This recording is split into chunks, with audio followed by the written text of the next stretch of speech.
الذين آمنوا وعملوا الصالحات وتواصوا بالحق وتواصوا بالصبر. وقال رسول الله صلى الله عليه وسلم الصبر ضياء. رواه মুসলিম। যাবতীয় প্রশংসা আল্লাহ রাব্বুল আলামিনের জন্য, যার ঐকান্তিক মেহেরবানিতে আজকের এই জুমার খুতবা ও সালাত আদায়ের উদ্দেশ্যে ত্রিমোহনী নদীর উত্তরপাড়া জামে মসজিদে যে আল্লাহ তাআলা আমাদেরকে সমবেত হওয়ার সুযোগ দান করেছেন, সেই মহান আল্লাহ সুবহানাহু ওয়া তাআলার জন্য আমরা কৃতজ্ঞতা আদায় করছি। আলহামদুলিল্লাহ। দরুদ ও সালাম বিশ্ব মানবতার মুক্তির দূত, মহাবিপ্লবের মহানায়ক, যার আদর্শকে বাস্তবায়ন করার লক্ষ্যে আমাদের সার্বিক প্রয়াস, মুহাম্মদুর রাসূলুল্লাহ সাল্লাল্লাহু আলাইহি ওয়াসাল্লামের প্রতি যাবতীয় দরুদ ও সালাম। প্রিয় উপস্থিতি, আজ জুমার খুতবার আলোচ্য বিষয় সবর বা ধৈর্য, এর গুরুত্ব, প্রয়োজনীয়তা এবং এর ফজিলত। উক্ত শিরোনামে পবিত্র কোরআন ও বিশ্বনবীর মুখমিশ্রিত বাণী থেকে এক প্রামাণ্য আলোচনা উপস্থাপন করার চেষ্টা করব ইনশাআল্লাহুল আজিজ। রব্বিশরাহ লি সাদরি ওয়া ইয়াসসির লি আমরি ওয়াহলুল উকদাতাম মিন লিসানি ইয়াফকাহু কওলি। ইমাম ইবনে কাইয়্যিম রাহিমাহুল্লাহ বলছেন, ইসলামের পূর্ণতা দুইটা জিনিসের মধ্যে রয়েছে। একটার নাম সবর আর একটার নাম শুকর। এই দুইটা জিনিস যার মধ্যে আছে, পুরো ইসলামটাই তার মধ্যে আছে। একটার নাম সবর আর একটার নাম শুকর। পৃথিবীতে যত অপরাধ, যত অন্যায় সংগঠিত হয়, মূলত এই দুইটা জিনিস না থাকার কারণে মানুষের হয়। ধৈর্যচ্যুতি যখন একটা মানুষের ঘটে যায়, যখন মানুষ ধৈর্যের সীমানাকে অতিক্রম করে, তখন তার দ্বারায় পাপ, তার দ্বারায় অন্যায়, তার দ্বারায় অপরাধ, তার দ্বারায় আল্লাহর আনুগত্যহীনতা, নানা ধরনের পাপে সে নিজেকে জড়িত করে ফেলে। 2 নাম্বার, একটা মানুষের মধ্যে যদি কৃতজ্ঞতা না থাকে, একটা মানুষ যদি আল্লাহ প্রদত্ত নেয়ামতে কৃতজ্ঞতা আদায় না করতে পারে, তাহলে এই মানুষের পুরো জীবন শুধুমাত্র হতাশায় জর্জরিত থাকে। এই জন্য ইমাম ইবনে কাইয়্যিম রাহিমাহুল্লাহ বলছেন যে ইসলাম পূর্ণ করেছে দুইটা জিনিস, যার মধ্যে দুইটা জিনিস থাকবে, যে মানব এই 2 গুণে গুণান্বিত হতে পারবে, এই ব্যক্তি হলো successful person in the world, সে হলো পৃথিবীর সবচেয়ে সফল ব্যক্তি, যদি আপনার মধ্যে এই 2টা গুণ থাকে। আজকে আমরা প্রথম গুণ নিয়ে আলোচনা করব, এর নাম সবর। পবিত্র কোরআনে 102 জায়গায় আল্লাহ তাআলা সবরের কথা বলেছে, ধৈর্যের কথা বলেছে, মানব জাতিকে আহ্বান করেছে সবরের। আজকের পৃথিবীতে এই জিনিসটা মেনে নেওয়াটা আমাদের জন্য খুবই কঠিন। আমরা কেউ ধৈর্য ধরতে চাই না।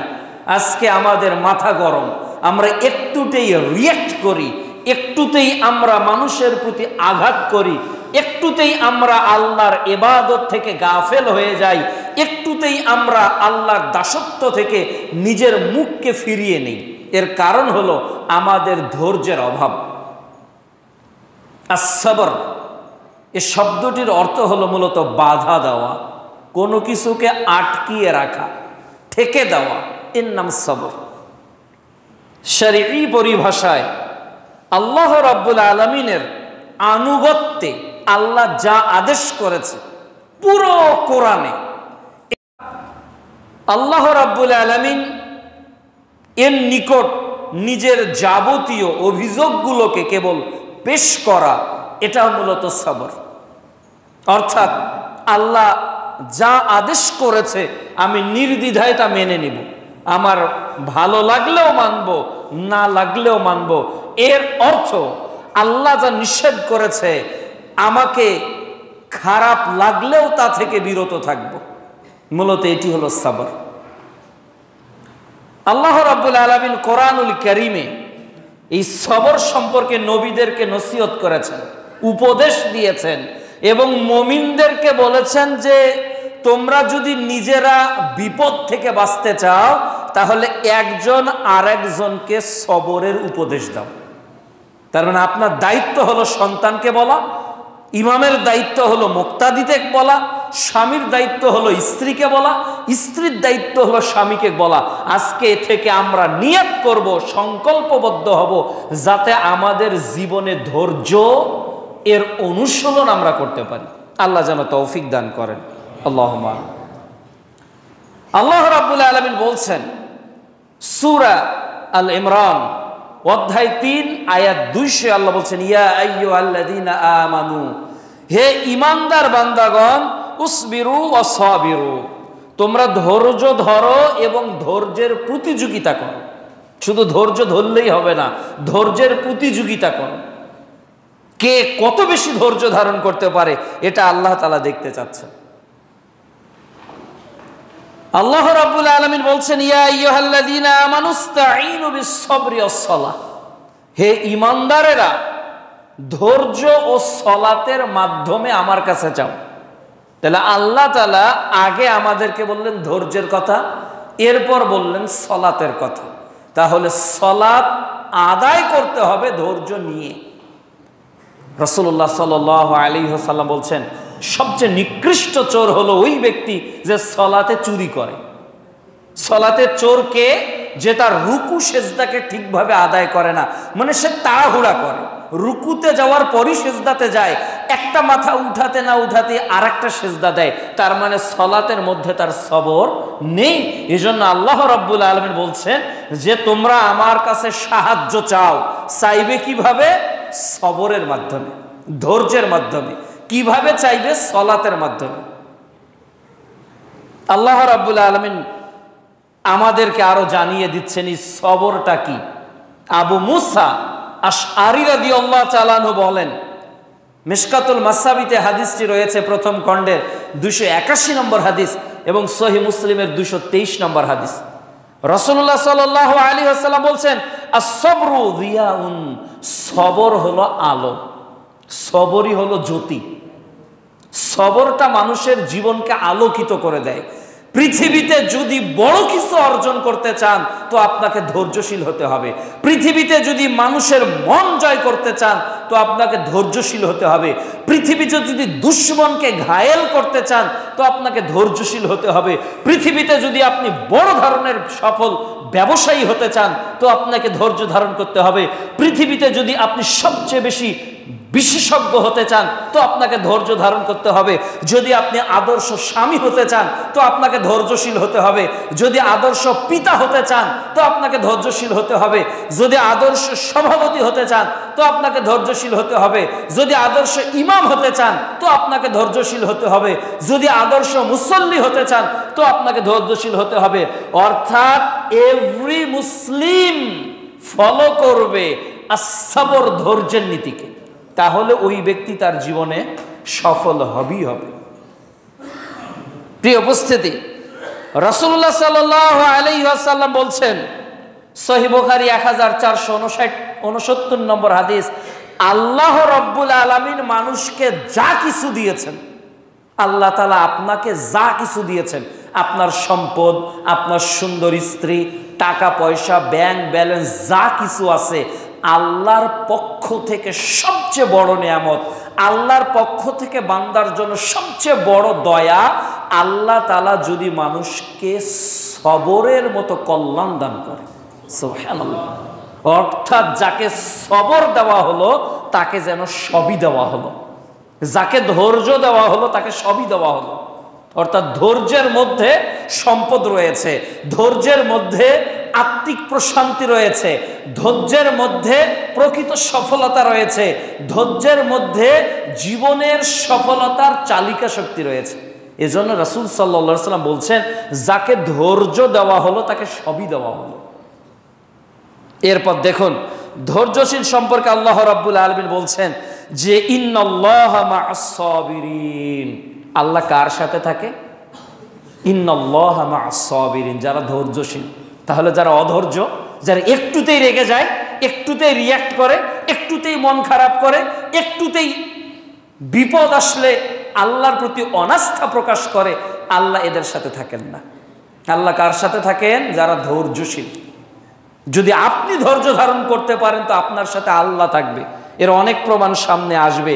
দেখুন আল্লাহ রাব্বুল আলামিন এই ধৈর্য সম্পর্কে আরো কি বলেছেন। তিনি বলতেছেন আল্লাহু ইউহিব্বুস সাবিরিন, যারা ধৈর্য ধারণ করতে পারবে আল্লাহ তাআলা তাদেরকেই ভালোবাসবে। সুবহানাল্লাহ। আল্লাহর ভালোবাসা কে পাবে? যে ধৈর্যশীল, যে ধৈর্য ধারণ করতে পারে, আল্লাহর ভালোবাসা ওই ব্যক্তি পাবে। প্রিয় উপস্থিতি, এই ধৈর্যের বিনিময় আল্লাহ তাআলা কি বলেছেন? আপনি ধৈর্য ধরলেন, আপনার বিনিময়টা কি? আল্লাহ রাব্বুল আলামিন এই বিষয়ে বলছেন সূরা রাদ অধ্যায় 13 আয়াত 24-এ, সালামুন আলাইকুম বিমা সবরান, যে ব্যক্তি ধৈর্য ধারণ করবে আল্লাহ রাব্বুল আলামিন জান্নাতে তার জন্য রেখেছেন শান্তি, সালাম। কে শান্তি পাবে, কে সালামের অধিকারী হবে? যার মধ্যে ধৈর্য আছে। এটা আল্লাহর ঘোষণা। 2 নাম্বার, তিনি কি করবেন? সূরা জুমার অধ্যায় 39 আয়াত 10-এ আল্লাহ সুবহানাহু ওয়া তাআলা বলছেন যে ধৈর্যশীলদের যে প্রতিদান দেওয়া হবে, ধৈর্যশীলদের যে পুরস্কার দেওয়া হবে, এটা তাদের জন্য, ধৈর্যশীলদের জান্নাত ছাড়া আর কিছুই হতে পারে না। তাহলে আপনার পুরস্কার জান্নাত হবেই হবে যদি আপনি আমি ধৈর্যশীল হতে পারি। এরপর আল্লাহ রাব্বুল আলামিন আরো বলছেন সূরা দাহার অধ্যায় 76 আয়াত 13, যারা ধৈর্য ধারণ করবে আল্লাহ তাআলা তাদের জন্য জান্নাতে বিশাল উদ্যান আর রেশম কাপড়ের ব্যবস্থা করেছেন।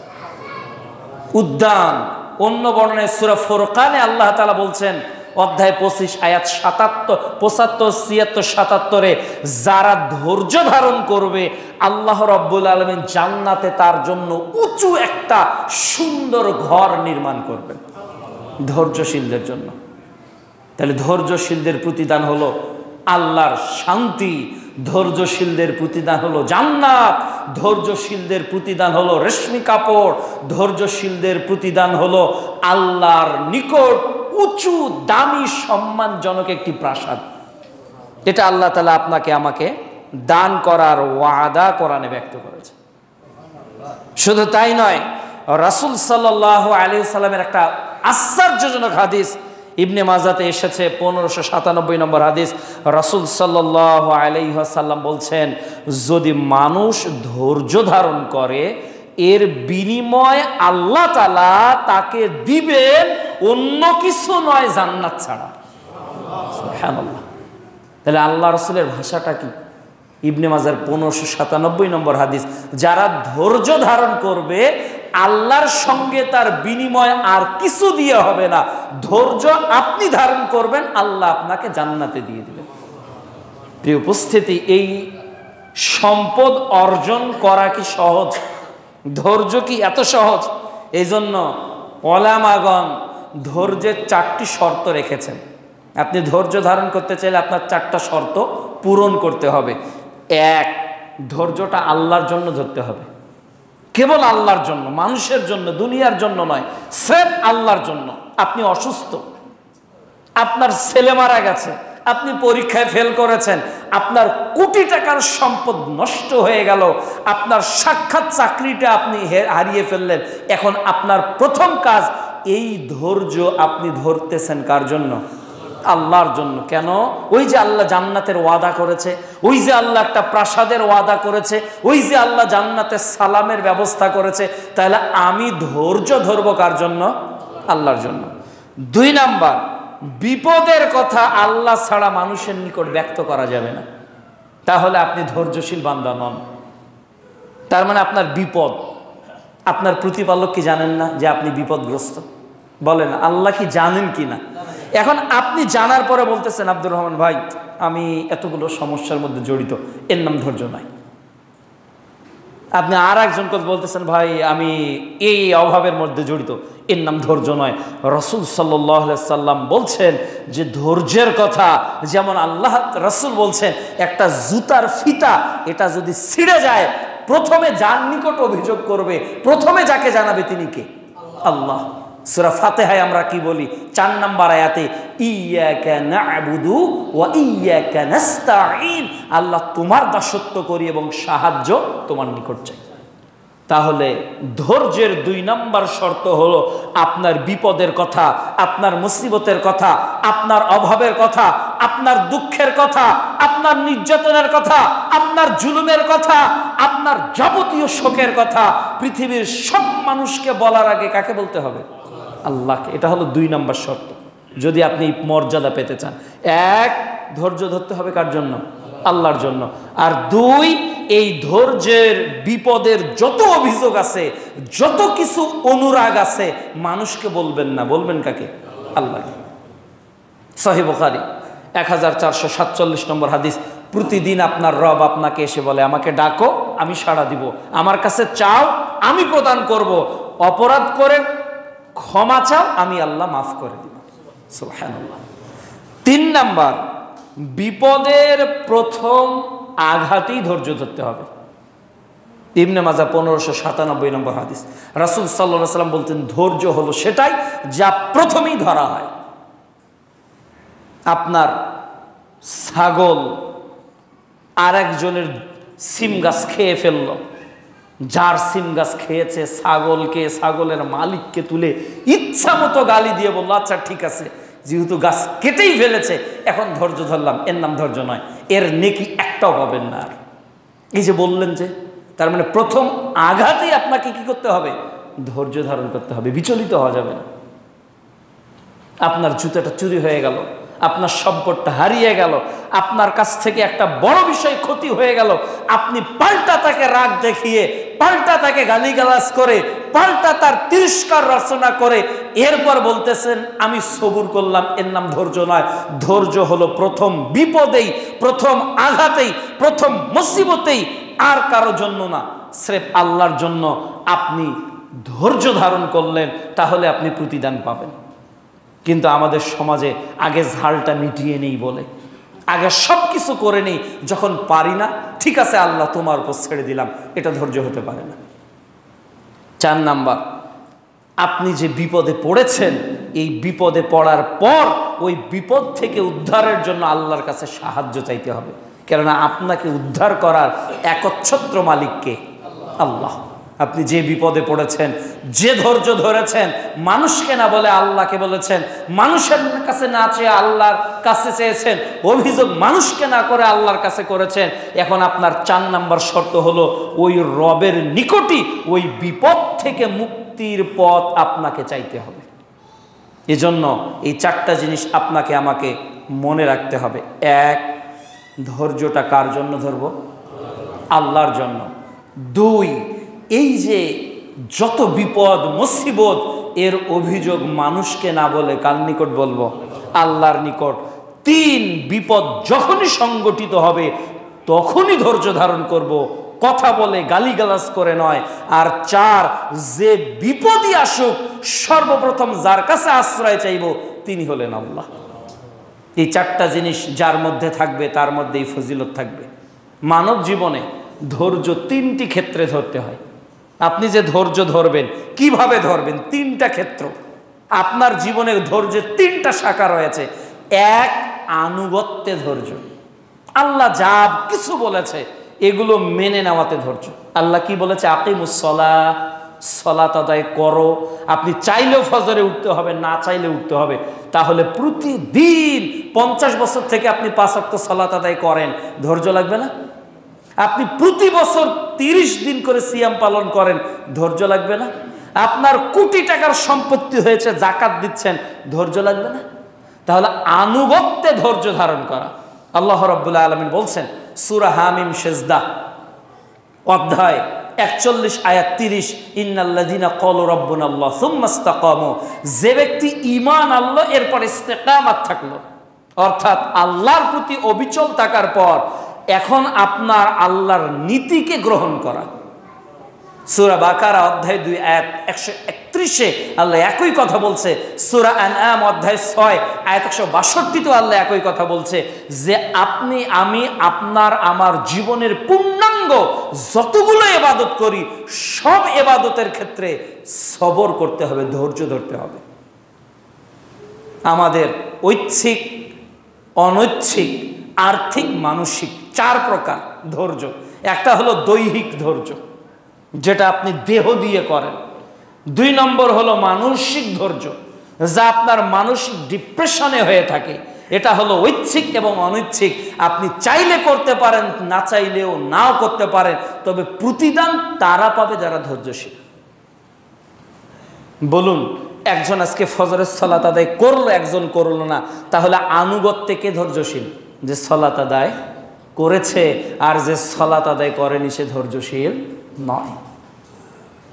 একজন মানুষ 20 বছর থেকে দাড়ি রাখতেছে, 30 বছর থেকে দাড়ি রাখতেছে, তো দাড়ি রাখতেছে একজন রাখে না, তাহলে 30 বছর সে কি করতেছে? দাড়ির উপর সবর করতেছে, ধৈর্য ধারণ করতেছে। একজন মানুষ সারা জীবন হালাল খাচ্ছে, হালাল, তার ডানে বামে সামনে পিছনে হারাম আর হারাম, আঙুল ফুলে কলা গাছ হয়ে গেছে, কোটি কোটি টাকার সম্পত্তি, কিন্তু সে বলছে না, আল্লাহ তো বলেছে হালাল খেতে হবে, হারাম উপার্জন করা যাবে না। সূরা বাকারা অধ্যায় 2 আয়াত 188, হারামভাবে মাল আত্মসাৎ করা যাবে না। তাহলে এই ব্যক্তিটা আল্লাহর নির্দেশের উপর কি ধারণ করতেছে? ধৈর্য ধারণ করতেছে। অনেক কঠিন, আল্লাহর আনুগত্যে ধৈর্য ধারণ করা অনেক কঠিন। আল্লাহ রাব্বুল আলামিন বলছেন যে কু আনফুসাকুম ওয়া আহলিকুম নারা, নিজে আর নিজের পরিবারকে জাহান্নাম থেকে বাঁচাও। এই যে আল্লাহ নির্দেশ দিলেন, এই নির্দেশের উপর ইস্তেকামাত থাকা কি সহজ? অনেক কঠিন। গোটা কোরআনের 6232-35টি আয়াতের মধ্যে আমরা দেখা যাচ্ছে যে মাত্র কয়েকশো আয়াত মানি, আর হাজার হাজার আয়াতই মানি না, ধৈর্য ধারণ করতে পারি না। কেননা কোরআন মানাটা সবচেয়ে বড় চ্যালেঞ্জিং একটা বিষয়। আজকের সমাজে মানুষ সব মানতে চায়, কিন্তু আল্লাহর বিধানকে মানতে চায় না। মানুষ মনে করে যে নারী সংস্কারের মধ্যেই হয়তো নারীদের কল্যাণ, কিন্তু নারীরা নিজেরাই জানে না যে এই নারী সংস্কার আইন নারীদের কল্যাণ বয়ে আনতে পারে না। এটা হলো নারীদেরকে ধর্ষিত বানানোর, নারীদেরকে সম্মান খর্ব করা, ওটা নারীরা নিজেরাও বোঝে না। ইসলামই হলো মানুষের নারীদের রক্ষা কবচ। ইসলাম নারীকে যতটা সম্মান দিতে পেরেছে, ইসলাম নারীকে যতটা মর্যাদা দিতে পেরেছে, পৃথিবীর আর কোনো সংবিধান, পৃথিবীর আর কোনো ধর্ম, পৃথিবীর আর কোনো আন্দোলন, পৃথিবীর আর কোনো সংস্কার নারীকে এত মর্যাদায় নিয়ে আসতে পারে নাই যত সংস্কার আজ থেকে 1450 বছর আগে আল্লাহর ঐশী বিধান কোরআনের মাধ্যমে নারীরা পেয়েছে। এর আগে আর এত সংস্কার পৃথিবীতে নারীরা দেখে নাই, আগামীতেও দেখবে না। প্রিয় উপস্থিতি, কাজেই ইবাদতের ক্ষেত্রে ধৈর্য ধারণ করতে হবে। এই যে আজকে জুমার দিন তেলাওয়াত করার কথা ছিল সূরা কাহাফ, এটা হলো আনুগত্য, কিন্তু কতজন পড়লাম? রাতে শোয়ার আগে সূরা মুলক পড়তে হবে, কতজন পড়েছি? তাহলে আনুগত্যে ধৈর্য আমরা ধারণ করতে পারি না। এই যে পোশাকটা পরলাম, একটা দোয়া আছে, কতজন পড়েছি? এই যে মসজিদে ঢুকেছি, একটা দোয়া বলে, কতজন পড়েছি? মসজিদে বসার আগে 2 রাকাত সালাত কতজন পড়লাম? তাহলে দৈনিক জীবনে শুধু ইবাদত আর ইবাদত, শুধু নেকি আর নেকি, কিন্তু দেখা যাচ্ছে আল্লাহর আনুগত্যে আমরা বান্দারা প্রকৃত ধৈর্য ধারণ করতে পারছি না।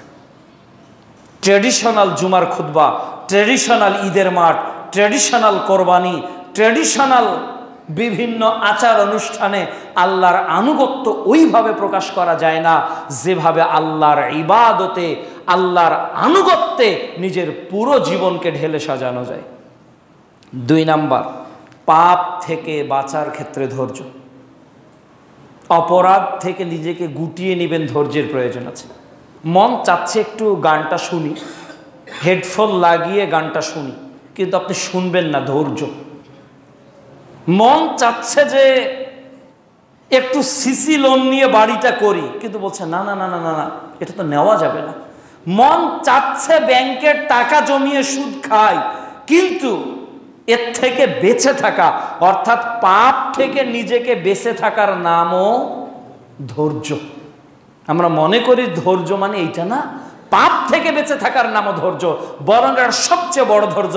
রাসূল সাল্লাল্লাহু আলাইহি ওয়াসাল্লাম বলছেন, সবচেয়ে বড় যুদ্ধ হলো নিজের নফসের বিরুদ্ধে জিহাদ করা, সবচেয়ে বড় যুদ্ধ। মন চাচ্ছে গান শুনে আমি গান শুনবো না, মন চাচ্ছে মদ খাই কিন্তু মদ খাবো না, মন চাচ্ছে বনের জমির হক খর্ব করি কিন্তু করব না, মন চাচ্ছে এই অপরাধে নিজেকে যুক্ত করি কিন্তু করব না। এই যে অপরাধ থেকে বেঁচে থাকা, এই যে অন্যের সম্পদ আত্মসাৎ থেকে বেঁচে থাকা, এই যে হারাম গান বাজনা থেকে বেঁচে থাকা, এর নাম হলো ধৈর্য। এটা হলো 2 নাম্বার। মন চাচ্ছে বেপরদায় ঘুরি। আজকে জুমার দিন যে নারীটা বোরকা পরে আছে, বোরকা পরে এসেছে, মাথার উপর ওনারা বসে আছে, তাহলে নারীটা মসজিদে এসেছে বোরকা পরে, মাথায় কাপড় দিয়ে, হাত মোজা পরে, এরপর সুন্দর একটা ওড়না দিয়ে গোটা দেহ ঢেকে এসেছে। ওই নারীটাই আবার যখন মার্কেটে যাবে, ওই নারীটাই আবার যখন নন্দীপাড়া যাবে, খিলগাঁও যাবে, যখন বসুন্ধরাতে মার্কেট করতে যাবে, দেখবেন যে জামে মসজিদের অর্ধেক পোশাক পরে সে মার্কেটে গেছে, অর্ধেক পোশাক। তাহলে মসজিদের মধ্যে কখনো জেনা হয়নি, মসজিদের মধ্যে কখনো নারীরা ইফটিজিং হয়নি, মসজিদের মধ্যে নারীরা কখন হেনস্থার শিকার হয়নি। এখানে বোরকা, এখানে হাত মোজা, এখানে পা মোজা, এখানে নেকাব, এখানে হাজারো পর্দা। আবার ওই নারীটাই যখন আবার বিবাহ বাড়িতে হলুদ মাখতে যাচ্ছে, ওই নারীটাই আবার যখন খালাতো বোনের বিয়েতে যাচ্ছে, ওই মেয়েটাই আবার যখন মামাতো বোনের বিয়েতে যাচ্ছে, তখন ওই মহিলা জামে মসজিদে যে পোশাক পরে এসেছে ওর অর্ধেক পোশাক পরেও মামাতো বোনের বিয়েতে যায় না। তাহলে পাপ থেকে পর্দা, পাপ থেকে নিজেকে ঠেকিয়ে রাখার ধৈর্য সবার মধ্যে থাকে না। মানুষ পাপ থেকে নিজেকে সংবরণ করতে নিজেদেরকে পারে না। এজন্য ইবনে কাইয়্যিম রাহিমাহুল্লাহ বলছে, ইসলাম পূর্ণ হয় 2টা জিনিস দিয়ে, একটার নাম সবর আর একটার নাম শকর। সবরের আলোচনায় আমরা 2 নম্বর পয়েন্টে আলোচনা করতেছি যে ধৈর্য ধারণ করতে হবে কি থেকে? অন্যায় থেকে, পাপ থেকে, গর্হিত কাজ থেকে, মন্দ কাজ থেকে। তাহলে আপনি আমি সফল হতে পারবো, তাহলে আপনি আমি নিজেকে সফল মানব হিসেবে পরিচয় দিতে পারবো। প্রিয় উপস্থিতি, আজকের সমাজে মানুষ এই অন্যায় থেকে ধৈর্য না ধরার কারণে দেখবেন যত অপরাধ সংগঠিত হচ্ছে। আজকে আমরা নিজেকে দমাতে পারি না কেন? আমাদের ধৈর্য নেই। আমরা নিজেরা ঠেকাতে পারি না কেন? আমাদের ধৈর্য নেই। 3 নাম্বার পয়েন্ট হলো বিপদে ধৈর্য ধারণ। এটা আমরা বুঝি, বিপদে ধৈর্য ধারণ করতে হবে। বিপদ এসেছে, এখন সবর করতে হবে। আল্লাহ রাব্বুল আলামিন বলছেন, ওয়ালানাবলুওয়ান্নাকুম বিশাইয়্যিম মিনাল খাউফ ওয়াল জু'আ ওয়া নাকসিম মিনাল আমওয়াল ওয়াল আনফুসি ওয়াস সামারাত। এরপর আল্লাহ বলছে, ওয়াবাশশিরিস সাবিরিন, ওয়াবাশশিরিস সাবিরিন। আমি পরীক্ষা করব তোমাদের, ভয়, ক্ষুধা, ফসলের ক্ষতি, জীবনের মৃত্যু ঝুঁকি দিয়ে, কিন্তু অবাশশিরিস সাবিরিন, যারা ধৈর্য ধারণ করলো তারা হলো মুবাশশির, সুসংবাদ প্রাপ্ত। তারা সুসংবাদের অধিকারী কে? যারা ধৈর্য ধারণ করবে। কিসে? ফসলের ক্ষতি হলে, কিসে? ভয়ে, কিসে? ক্ষুধাতে, কিসে? সন্তানাদের মৃত্যু হলে। তাহলে বিপদে যারা ধৈর্য ধারণ করবে, আল্লাহ বলছে অবাশশিরিস সাবিরিন, এরাই হলো মুবাশশির, এরাই হলো সুসংবাদ প্রাপ্ত। এরপর আল্লাহ বলছে, আল্লাযীনা ইযা আসাবাতুহুম মুসিবাহ, যখন তাদের বিপদ আসে, বিপদ চলে এসেছে, ক্বালু ইন্না লিল্লাহি ওয়া ইন্না ইলাইহি রাজিউন, তখন তারা বলে, আল্লাহ সবকিছু আপনার জন্য, আপনার দিকেই ফিরে যাব। তাহলে বিপদে ধৈর্য ধারণ করা। আপনি বিপদে পড়েছেন, যে কোনো প্রকার বিপদ হতে পারে, পারিবারিক, আর্থিক, সামাজিক, বৈবাহিক, এরপর জীবনের ব্যবসা ক্ষেত্রে, চাকরির ক্ষেত্রে, কর্মসংস্থানে, আপনার যেখানেই বিপদ, আল্লাহ তাআলা বলছেন যখনই বিপদ আসলো, যখনই মুসিবত তোমাকে আক্রান্ত করলো, ক্বালু, তোমরা বলো, ইন্না লিল্লাহ, সবকিছু আল্লাহর জন্য, ওয়া ইন্না ইলাইহি রাজিউন, এবং আমি আল্লাহর নিকটই ফিরে যাব। এই উপস্থিতি, এই যে ধৈর্য ধরতে হবে, আল্লাহ কি নসিহত করেছেন নাকি উপমাও দিয়েছেন? আল্লাহ উপমা দিয়েছে। এবার আমরা কিছু উপমার দিকে যাই। যে এই যে 3 প্রকার ধৈর্য, এক, আল্লাহর আনুগত্যে আল্লাহ যা নির্দেশ দিয়েছে তাই মেনে চলবো, এর নাম ধৈর্য। 2, পাপ থেকে বেঁচে থাকবো, এর নাম ধৈর্য। 3, বিপদে পড়েছি, এর নাম ধৈর্য। যা বিপদ সংগঠিত হয়, এই ধৈর্যের উপমা আল্লাহ তাআলা নিজেই দিয়েছে। আইয়ুব আলাইহিস সালাম আল্লাহর নিকট ধৈর্যের দোয়া করেছেন। তিনি বলেছেন যে ফাসবরু জামিলা, আল্লাহ তুমি আমাকে উত্তম ধৈর্য ধারণ করার তৌফিক দান করো। সূরা ইউসুফ অধ্যায় 12 আয়াত 18 আইয়ুব আলাইহিস সালাম দোয়া করছেন, আল্লাহ তুমি আমাকে উত্তম ধৈর্য ধরলেই হবে না, সবরান জামিলা, সুন্দর ধৈর্য, যে ধৈর্য অনেক সুন্দর হবে। 2 নাম্বার, আল্লাহ রাব্বুল আলামিন মুহাম্মদ সাল্লাল্লাহু আলাইহি সাল্লামকে আদেশ করতেছেন। কি আদেশ করতেছেন? যে ফাসবির সাবরান জামিলা, হে মুহাম্মদ আপনি ধৈর্য ধারণ করেন, সাবরান জামিলা, উত্তম ধৈর্য। তাহলে আল্লাহ তাআলা তার নবীকে বলছে, হে নবী আপনি ধৈর্য ধারণ করুন, হে নবী তুমি ধৈর্য ধারণ করো, সাবরান জামিলা, উত্তম ধৈর্য। এই ধৈর্যের উপমা দেখেন, সহিহ বুখারী 3231 নম্বর হাদিস, মুহাম্মদ সাল্লাল্লাহু আলাইহি ওয়াসাল্লাম তায়েফে মার খাচ্ছেন, অত্যাচারিত হচ্ছেন, তার মানে আল্লাহ রাসূল বিপদগ্রস্ত, তিনি বিপদের মধ্যে পড়েছেন। তখন আল্লাহর কাছে কি বলেছেন? তায়েফবাসীর ক্ষতি চেয়েছেন, তায়েফবাসীর ধ্বংস চেয়েছেন, নাকি তায়েফবাসীর জন্য কল্যাণের দোয়া করেছেন? তায়েফবাসীর জন্য কল্যাণের দোয়া করেছেন। তাহলে বুঝলেন রাসূল সাল্লাল্লাহু আলাইহি সাল্লাম সম্পর্কে যে আল্লাহ বলেছে সূরা কালাম অধ্যায় 68 আয়াত 4, ওয়া ইন্নাকা আলা খুলুকিন আযীম, তিনি যে মহান চরিত্রের অধিকারী, তার সবরের আচরণ ছিল সর্বোত্তম, তিনি ধৈর্য ধরতেন, উত্তম ধৈর্য। মারছে তায়েফবাসী, আর তিনি বলছেন আল্লাহ এই তায়েফবাসী থেকে এমন ওরস, এমন সন্তান তুমি বের করো যারা আল্লাহর দ্বীনের অনুসারী হবে, যারা কখনো শিরিক করবে না। দেখুন নবীর সাহাবীগণ কতটা ধৈর্যের পরিচয় দিয়েছেন। নবীর যারা সাহাবী ছিলেন, ইয়াসির রাদিয়াল্লাহু তাআলা আনহু, যার বাবার নাম ছিল আম্মার, রাসূল সাল্লাল্লাহু আলাইহি সাল্লাম আম্মার বিন ইয়াসিরকে বলতেছেন, সাবরান আলা ইয়াসির, হে ইয়াসির পরিবার ধৈর্য ধারণ করো। মুসনাদ আহমেদ হাদিসটি এসেছে 19540 নম্বর হাদিস, সাবরান ইয়া আহলে ইয়াসির, হে ইয়াসিরের পরিবার তোমরা ধৈর্য ধরো। কেন ধৈর্য ধরবে? ফাইন্না মাউইদুকুমুল জান্নাহ, এই ধৈর্যই তোমাদেরকে আল্লাহর জান্নাতে নিয়ে যাবে। সুবহানাল্লাহ। এমন সময় তাকে ধৈর্য ধরতে বলছেন যখন সুমাইয়ার লজ্জাস্থানে আবু জেহেল বল্লম নিক্ষেপ করে হত্যা করেছে, যখন ইয়াসির রাদিয়াল্লাহু তাআলা আনহুকে শহীদ করে ফেলা হচ্ছে, তখন পর্যন্ত আল্লাহ রাসূল ইয়াসিরকে বলতেছে, ইয়াসির, হে ইয়াসির পরিবার ধৈর্য ধরো, ধৈর্য ধরো।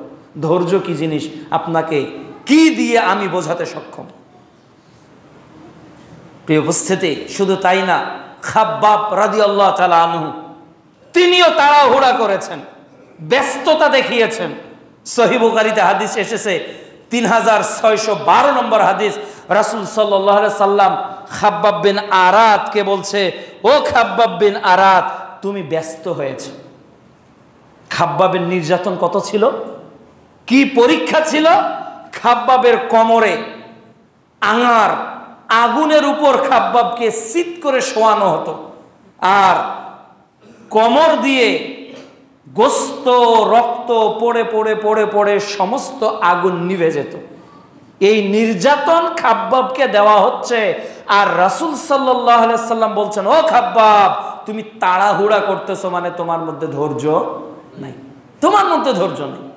এই নির্যাতনের পরেও যদি খাব্বাবকে আল্লাহ রাসূল একথা বলতে পারে, তাহলে বলেন তো আপনি আপনার জীবনে কয়টা ধৈর্যের পরীক্ষা দিয়েছেন? রাসূল সাল্লাল্লাহু আলাইহি ওয়াসাল্লাম বলছেন যে বলো তো সবচেয়ে বড় বীরকে, সবচেয়ে শক্তিশালীকে? তখন সাহাবীরা বলতেছে, আল্লাহ রাসূল কুস্তিতে যে যাকে হারিয়ে দিতে পারে সেই হলো শক্তিশালী।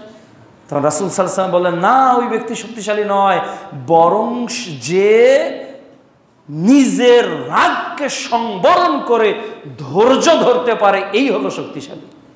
তাহলে শক্তিশালীকে মানুষকে আঘাত করা, শক্তিশালীকে পাল্টা মানুষকে গালি দেওয়া, শক্তিশালীকে যে মানুষকে রাগ দেখানো, শক্তিশালীকে যে নিজের মধ্যে ধৈর্যের চর্চা করতে পারে। প্রিয় উপস্থিতি, এমনিভাবে আল্লাহ রাব্বুল আলামিন প্রত্যেক নবী এবং রাসূলের ধৈর্যের পরীক্ষা নিয়েছেন, বিপদ দিয়েছেন, কিন্তু নবীরা কখনো পিছপা হননি। দেখেন তো, ইব্রাহিম আলাইহিস সালাম, আল্লাহ তাআলা বলেছে, ইব্রাহিম যাও যাও যাও, সন্তানকে রেখে আসো, স্ত্রীকে রেখে আসো। এটা আদেশকার আল্লাহ। এখন চলে গেলেন সাফা মারওয়ার মাঝামাঝি কোনো একটা জায়গায়, সন্তানকে রাখলেন, স্ত্রীকে রাখলেন, সামান্য খেজুর দিলেন, সামান্য পানি দিলেন, এরপর তিনি চলছেন। একবারও চিন্তা করতেছেন না স্ত্রী কিভাবে চলবে, সন্তান কিভাবে মরবে নাকি বাঁচবে। সব কিছুকে উপেক্ষা করে আল্লাহর নির্দেশের প্রতি ধৈর্য ধারণ করেছিলেন ইব্রাহিম আলাইহিস সালাম। ধৈর্য ধারণ করেছিলেন, কি পরীক্ষা তার জীবনে, অথচ তিনি ধৈর্যশীল ছিলেন। একই ঘটনা ঘটেছে যখন ইসমাইলকে তিনি কোরবানি করতেছেন, একই ধৈর্য।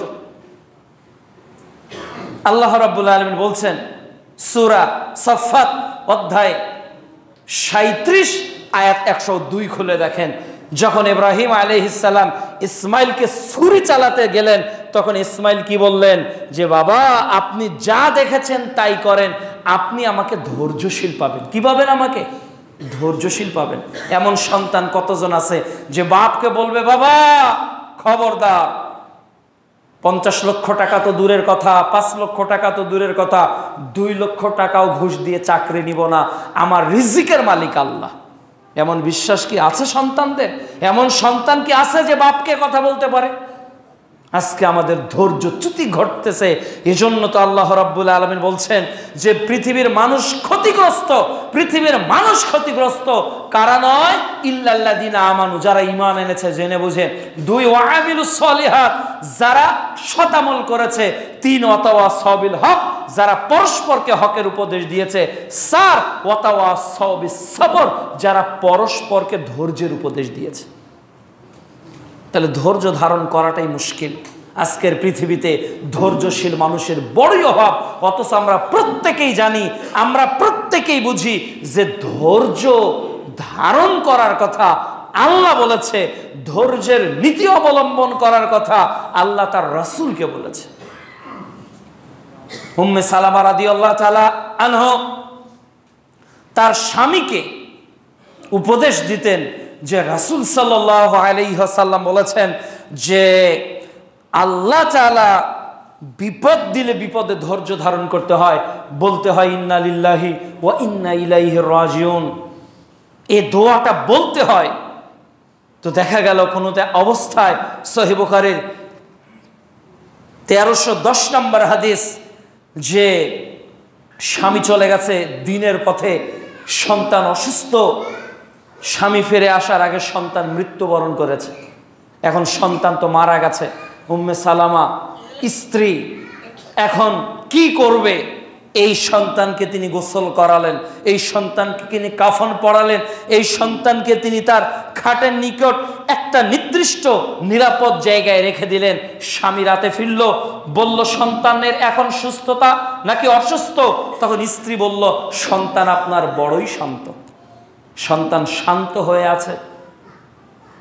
স্বামী চলে আসলেন, গোসল করলেন, পরিষ্কার হলেন, রাত্রে খাওয়া দাওয়া করলেন, দীর্ঘ পথ পাড়ি দিয়েছেন, নিজের জৈবিক চাহিদা পূরণ করলেন। এরপর স্ত্রী বলছে, স্বামী গো, কোনো মানুষ তোমার নিকট কোনো সম্পদ দিয়েছে, এই সম্পদটা সে ফিরে পেতে চায়, এ বিষয়ে তোমার মন্তব্য কি? তখন ওই স্বামী বলছে তার সম্পদ তাকে ফেরত দিতে হবে। এবার স্ত্রী বলছে কেউ যদি তার সম্পদ ফেরত দিতে না চায় তার ব্যাপারে আপনি কি সিদ্ধান্ত নেবেন? তখন স্বামী বলছে সে হবে জালেম, সে হবে অত্যাচারী, যার প্রাপ্য অধিকার তাকে তা ফেরত দিতে হবে। তখন স্ত্রী উম্মে সালামা রাদিয়াল্লাহু তাআলা আনহা বলছে, হে আমার স্বামী, আল্লাহ তাআলা যে আমাদের পুত্র সন্তানটা দান করেছেন, আল্লাহ তাআলা গত রাতে এই পুত্র সন্তানটাকে নিয়ে গেছেন। স্বামী হতভম্ব হয়ে আছে। যে স্ত্রী সন্তানের শোকে শোকাগ্রস্ত হওয়ার কথা, যে স্ত্রী হাউমাউ করে কাঁদার কথা, যে স্ত্রী স্বামীকে জড়িয়ে ধরে সন্তানের অসুস্থতার ইতিহাসগুলো তুলে ধরার কথা, এ কোন নারী, এ কোন মহিষী নারী যে এত বড় ধৈর্য ধারণ করতে পারে, যে এত সুন্দর ধৈর্য ধারণ করতে পারে, নিজের সন্তানকে গোসল দিয়ে সন্তানের কাফনের ব্যবস্থা করিয়ে স্বামীকে রাত্রে খুশি করে এরপর স্বামীকে ধৈর্যের উপদেশ দিচ্ছে। ফজরের সালাতের পর মুহাম্মদ সাল্লাল্লাহু আলাইহি ওয়াসাল্লামকে এই ঘটনা খুলে যখন বলা হলো, আল্লাহ রাসূল দোয়া করলেন, আল্লাহ উম্মে সালামার ঘরে তুমি পূর্ণতা দান করো। মুহাম্মদ সাল্লাল্লাহু আলাইহি ওয়াসাল্লামের দোয়ার বারাকা এত বেশি হয়েছে যে উম্মে সালামার ঘরে আল্লাহ সুবহানাহু ওয়া তাআলা 7টি সন্তান দান করেছেন, যারা প্রত্যেকে কোরআনের হাফেজ ছিলেন। সুবহানাল্লাহ। প্রিয় উপস্থিতি, ধৈর্য কাকে বলে? ধৈর্য কাকে বলে? ধৈর্যের ফলটা কি কত সুন্দর! ইব্রাহিম আলাইহিস সালাম ইসমাইলকে জবেহ করবেন, এর আগে তো হাজেরা তাকে সাজিয়ে গুছিয়ে দিলেন। এই স্বামী সন্তানকে নিয়ে যাচ্ছে, স্বামী সন্তানকে নিয়ে যাচ্ছে, স্ত্রীর কাছ থেকে বিদায় নিয়ে স্বামী সন্তানকে নিয়ে যাচ্ছে, স্ত্রীর কাছ থেকে বিদায় নিয়ে। এই যে মহান আল্লাহর হুকুম যে কোনো মূল্যে পালন করতে হবে। এবার বাপ ছুরি চালাবে, বেটা নিচে বাপ ছুরি চালাবে। সন্তান যখন ধৈর্য ধারণ করেছে, আল্লাহ এত খুশি হয়ে গেছে যে আপনার আমার নবীকে আল্লাহ তাআলা ইসমাইল আলাইহিস সালামের বংশেই জন্ম দিয়েছেন। সুবহানাল্লাহ। প্রিয় উপস্থিতি, ধৈর্যের মর্যাদা কত, ধৈর্যের ফজিলত কত! পৃথিবীতে সবকিছু অর্জন করা যায় যদি আপনি ধৈর্য ধারণ করতে পারেন। মানুষ গালি দিয়েছে গিয়েছে, মানুষ চগলখড়ি করেছে, সাবরান জামিলা, সুন্দর ধৈর্য ধরেন, ক্ষমার নীতি অবলম্বন করেন। আল্লাহ রাব্বুল আলামিন বলছেন সূরা আল ইমরান অধ্যায় 3 আয়াত 134, আল্লাযীনা ইয়ানফিকুনা ফিস সাররাই ওয়াদ দাররাই ওয়াল কাযিমিনাল গায়যা ওয়া আফিনা আনিন নাস, যারা রাগকে সংবরণ করে আর মানুষদেরকে ক্ষমা করে দিতে পারে, রাগটাকে একটু নিয়ন্ত্রণ করে মানুষকে ক্ষমা করে দেন, দেখবেন যে হাজারো মানুষের মন আপনি একাই জয় করতে পারবেন। প্রিয় উপস্থিতি, এই ধৈর্য ধারণ করার জন্য আমাদের কিছু উপায় বলে দেই এবার শেষের দিকে। ধৈর্য ধারণ করার জন্য 1 নাম্বার উপায় হলো জ্ঞান অর্জন করা। ধৈর্যের শর্ত কি, ধৈর্য কয় প্রকার, কখন কোথায় কিভাবে ধৈর্য ধারণ করতে হয়, এটা যদি আপনার জানা না থাকে তাহলে এই ফজিলত, এই মর্যাদা, এই সম্মান আপনি অর্জন করতে পারবেন না। আজকে থেকে শুরু করে জীবনের প্রতিটি ক্ষেত্রে নিয়ত করেন, কখনো হঠাৎ করে কাউকে রাগ দেখাবেন না, কখনো কাউকে গালি দিবেন না, কখনো কারোর সম্মান নিয়ে সিনিমিনি খেলবেন না। নিয়েছে হঠাৎ করে রাগ হবেন না। আনাস রাদিয়াল্লাহু তাআলা আনহু বলছেন, রাসূল সাল্লাল্লাহু আলাইহি ওয়াসাল্লামের খেদমতে আমি 1 দিন 2 দিন 3 দিন 4 দিন নয় 10 বছর আল্লাহ রাসূলের খেদমত করেছি। আল্লাহ রাসূল কোনো একদিনও বললেন না, এই আনাস এটা করো, এই আনাস এটা করোনি কেন? দীর্ঘ 10 বছরে আল্লাহ রাসূল একদিনও আনাসকে না গালি দিয়েছেন, না তার কাজের জন্য জবাবদিহিতা করেছেন। ধৈর্য কাকে বলে? প্রিয় উপস্থিতি, এইভাবে প্রত্যেক নবীর যুগে, প্রত্যেক রাসূলের যুগে দেখবেন ধৈর্য আর ধৈর্য। ইব্রাহিম আলাইহিস সালামকে আল্লাহ শেষ বয়সে সন্তান দান করেছেন, আইয়ুব আলাইহিস সালামকে আল্লাহ শেষ মুহূর্তে সন্তান দান করেছেন। বয়স বেশি, এরপরও আল্লাহর কাছে চাচ্ছে, তিনি হতাশ নন, আল্লাহ তাআলা সন্তান দিচ্ছেন। তখন বলছেন নবী আইয়ুব আলাইহিস সালাম যে কিভাবে আমি সন্তানের পাপ হব, আমি তো বৃদ্ধ, আমার স্ত্রী তো বৃদ্ধা। কিন্তু আল্লাহ রাব্বুল আলামিন এই ধৈর্যের কারণেই বার্ধক্য বয়সে আল্লাহ তাদের সন্তান দান করেছেন। সুবহানাল্লাহ। আপনি ধৈর্য হারা হয়ে গেলেন কেন? আপনি একটুতেই ডিপ্রেশনে ভুগলেন কেন? বিজয় আসবেই, সাহায্য আসবেই যদি আপনি ধৈর্য ধারণ করতে পারেন। রাসূল সাল্লাল্লাহু আলাইহি ওয়াসাল্লাম বলছেন, তিরমিজিতে এই হাদিসটি আপনারা পাবেন, 1624 নম্বর হাদিস, যে ধৈর্য মানুষের বিজয় ছাড়া, সাহায্য ছাড়া আর কিছু বয়ে নিয়ে আসে না। একটা মানুষের মন জয় করার জন্য সর্বপ্রথম কাজ হলো ধৈর্য ধারণ করা। একটা মানুষ গালি দিয়েছে, দিক না। একটা মানুষ রাগ দেখেছি দেখুক না, আপনি একটু ধৈর্য ধারণ করেন, একটু আচরণটাকে নরম করেন, দেখবেন ওই লোক আপনার কাছে কোনো না কোনো সময় তার ভুল বুঝতে পেরে ক্ষমা চাইবেই চাইবে। তাহলে এক, ধৈর্য ধরার উপায় কি? জ্ঞান অর্জন করা। আপনাকে জানতে হবে কিভাবে ধৈর্য ধারণ করতে হয়। প্রিয় যুবক ভাই আমার, তুমি মনে করছো যৌবনকাল তো অনেক বেশি বড়, যৌবনের শক্তি তো অনেক বেশি, এই যৌবনে তুমি ধৈর্য নিজেকে ধারণ করতে পারলে না, বলতেছো খাও দাও ফুর্তি করো, দুনিয়াটা ভাই মস্ত বড়, নগদ জপাও হাত পেতে নাও। এই যে তুমি স্লোগান দিয়ে তুমি রাস্তায়, তুমি মাঠে, তুমি ঘাটে, তুমি জুয়ার আড্ডায়, তুমি ক্রামবোর্ডের টেবিলে, তুমি পাবজিতে, তুমি ফ্রি ফায়ারে, তুমি হাজারো অপরাধের মধ্যে জড়িত হয়ে গেলে একটু ধৈর্য ধারণ করো, একটু সবর করো। এই সবরের মর্যাদা আল্লাহ এত বেশি দিবে, 7 শ্রেণীর লোক আল্লাহর আরশের ছায়া পাবে। এর মধ্যে ওই যুবক যে তার যৌবনকালটাকে ধৈর্যের মাধ্যমে আল্লাহর আনুগত্যে কাটিয়ে দিবে। সুবহানাল্লাহ। কাজে জান্নাত আপনার জন্যই। একটু সবুর করেন, মুয়াজ্জিন আজান দিবে, প্রথম কাতারে যুবকরা থাকবে। কি ফজর, কি জহর, কি আসর, কি মাগরিব, কি এশা, এ হলো জ্ঞান অর্জন করা। যুবক, আপনি যদি বুঝতে পারতেন যে এই ধৈর্যের ফল কত বেশি হতে পারে, এই ধৈর্যের ফল জান্নাতে কত সুন্দর হতে পারে।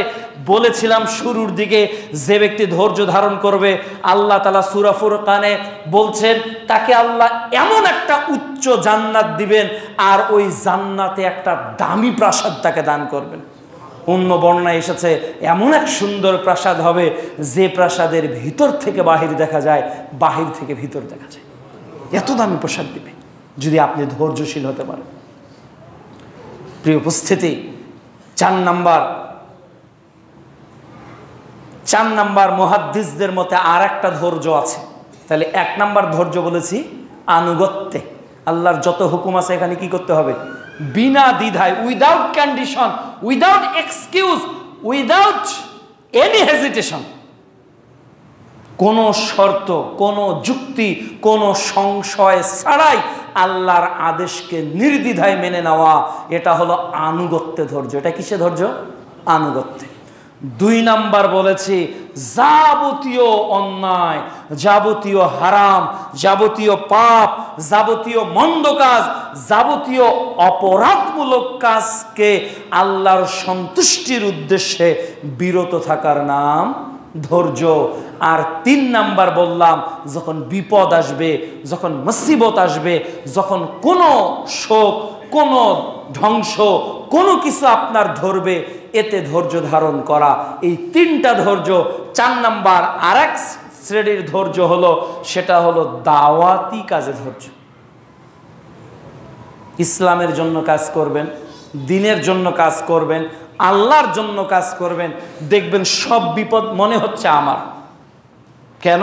আল্লাহ রাসূল বলেছেন লা ইয়াতি আলান নাসে জামান, এমন একটা সময়, এমন একটা যুগ চলে আসবে যে যুগে যারা আমানত রাখতে পারবে লোক তাকে খেয়ানতকারী মনে করবে না। যে লোক মিথ্যাবাদী তাকেই এই পৃথিবীর মানুষ সত্যবাদী মনে করবে, আর যে সত্যবাদী তাকে মিথ্যাবাদী মনে করবে। সমাজে নিকৃষ্ট মানুষের মর্যাদা বেড়ে যাবে, আর সমাজে সভ্য ভদ্রলোকের মর্যাদা কমে যাবে। আপনি দাওয়াতের কাজ করবেন, দ্বীনের পথে চলবেন, দেখবেন শুধু বিপদ আর বিপদ। সব বিপদের মূল টার্গেট দেখবেন আলেম ওলামারা, কোনো না কোনো ভাবে তাদেরকে জড়াবে। তাহলে দাওয়াতের কাজে, ইসলামের পথে যারাই চলবেন, কি আলেম, কি ওলামা, কি ছাত্র, কি কমিটি, কি সভাপতি, সবার দেখবেন বিপদ। যে টাকা মনে হয় উনিই মেরে খেয়েছে, মসজিদে সব টাকা কেশিয়ারই মেরে দিয়েছে, না হলে বাড়িটা কিভাবে করলো। সন্দেহ কাদের দিকে? যারা ইসলামের পথে কাজ করতেছে। সব মনে হয় ওই মুয়াজ্জিনের সমস্যা। তাহলে সব কিছুর মূলে রয়েছে ধৈর্য। কাজে দ্বীনের পথ খুব বন্ধুর পথ। আল্লাহ রাব্বুল আলামিন বলছেন যে আর দুনিয়া সিজনুল মুমিন ও জান্নাতুল কাফির, এই দুনিয়াটা হলো মুমিনদের জন্য জেলখানা, আর কাফেরদের জন্য জান্নাত। কাজে মুমিন যারা, তাদের জেলখানার কয়েদির মতো অনেক কষ্ট করে পথ চলতে হবে। ওমর রাদিয়াল্লাহু তাআলা আনহুকে আল্লাহ রাসূল বলছেন যে ওমর, কাঁটাযুক্ত পথে যেভাবে কাপড় পেঁচিয়ে চলো, এইভাবে তোমাকে দিনের পথে চলতে হবে। দিনের পথে চলতে গেলে ধৈর্যের বিকল্প কোনো পথঘাট খোলা নেই। মানুষ গালি দিবে, মানুষ বদনাম করবে, মানুষ কত কিছু করবে। আল্লাহ রাসূল বলছেন ফাল ইয়াসবির, তখন তোমাকে ধৈর্য ধারণ করতে হবে। আল্লাহ সুবহানাহু ওয়া তাআলা যেন আমাদের জীবনের প্রতিটি ক্ষেত্রে, আমাদের জীবনের প্রতিটি কর্মে, আল্লাহ তাআলার যাবতীয় হুকুমে আল্লাহ তাআলা যেন আমাদেরকে ধৈর্য ধারণ করার তৌফিক দান করেন। আল্লাহ তোমার যত আদেশ তুমি দিয়েছো, আল্লাহ তোমার যত বিধিবিধান তুমি কোরআনে অবতীর্ণ করেছো মানব জাতির জন্য, আল্লাহ তা মেনে নেওয়ার মতো ধৈর্য তুমি আমাদেরকে দান করো।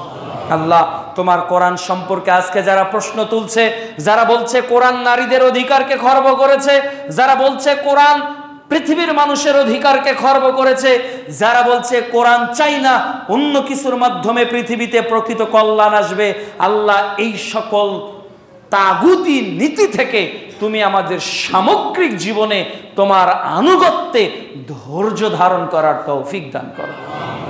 আমরা চাই এমন এক সংবিধান পৃথিবীতে কায়েম হোক, আমরা চাই এমন একটা সূর্য পৃথিবীতে চলে আসুক, আমরা চাই বাংলাদেশের গণভবনে এমন একটা কনস্টিটিউশন দাঁড়িয়ে যাক, আমরা চাই এই 18-20 কোটি মুসলমানের দেশে এমন একটা সংবিধান দাঁড়িয়ে যাক যেখানে না হিন্দু, না বৌদ্ধ, না খ্রিস্টান, না সাঁওতাল, না ডোম, না মেথর, পৃথিবীর কোন নাস্তিক্যবাদী নীতির তরিকা নয়, বরং আল্লাহর এই জমিনে 90% মুসলমানের দেশে আল্লাহর ইসলামের বিধানের প্রকৃত বাস্তবায়ন হোক।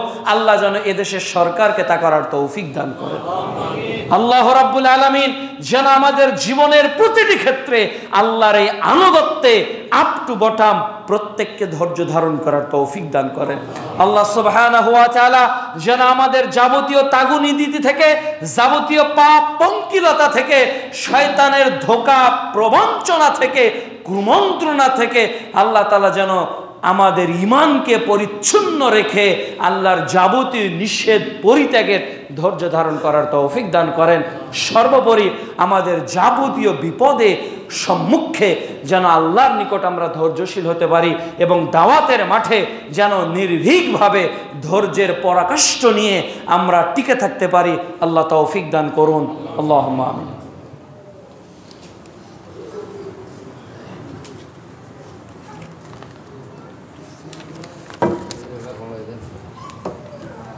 আলহামদুলিল্লাহি ওয়াহদা ওয়াসসালাতু ওয়াসসালামু আলা মান লা নাবিয়্যা বা'দা।